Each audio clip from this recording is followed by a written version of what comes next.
There is an item on the upcoming council meeting agenda for January 21st that paves the way for eventually eliminating the position of elected city clerk. I'll touch on that a little later as we go along. There's 4 closed session items on the agenda.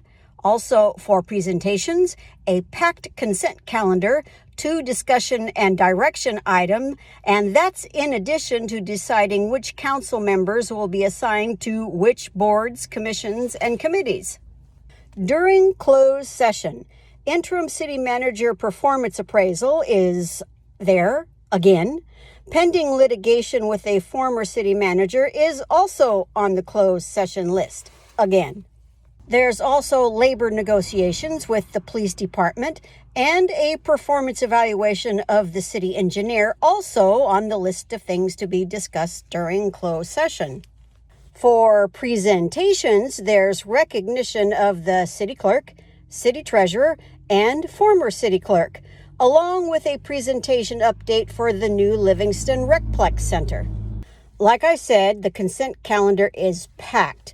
There is a warrant register, an investment report, a funding agreement for a water treatment plant and storage tank, a freeway-facing sign ordinance, and a purchase to replace failing pumps at the wastewater treatment plant and at 2 storm drain lift stations.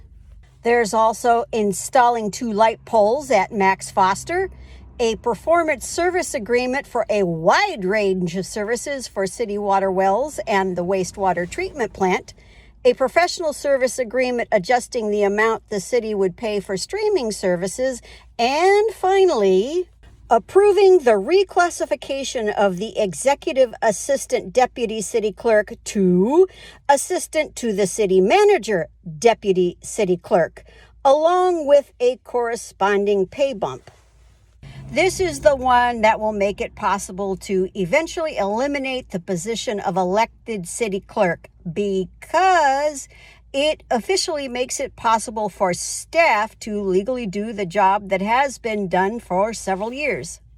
The number of food trucks that should be allowed in the city of Livingston is a discussion and potential action item, as is filling a position on the Livingston Planning Commission. After all that, there is appointment to city boards, commissions, and committees.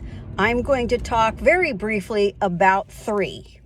The Utility Rates Stakeholders Committee, the Merced Integrated Regional Water Management Plan Committee, and the Water Ad Hoc Committee, which are all water related in one way or another. The first one I mentioned is concerned with our water system and how to pay for the expenses of running, repairing, and replacing what needs to be replaced when it needs to be replaced. The second one is concerned with how much groundwater is available and how much the city of Livingston should be allowed to use. And the third is concerned with which development projects will be allowed access to whatever amount of water might be available for new projects within the city of Livingston. If you would like a little more details about any of these items, stick around and we'll be highlighting a few details from staff reports.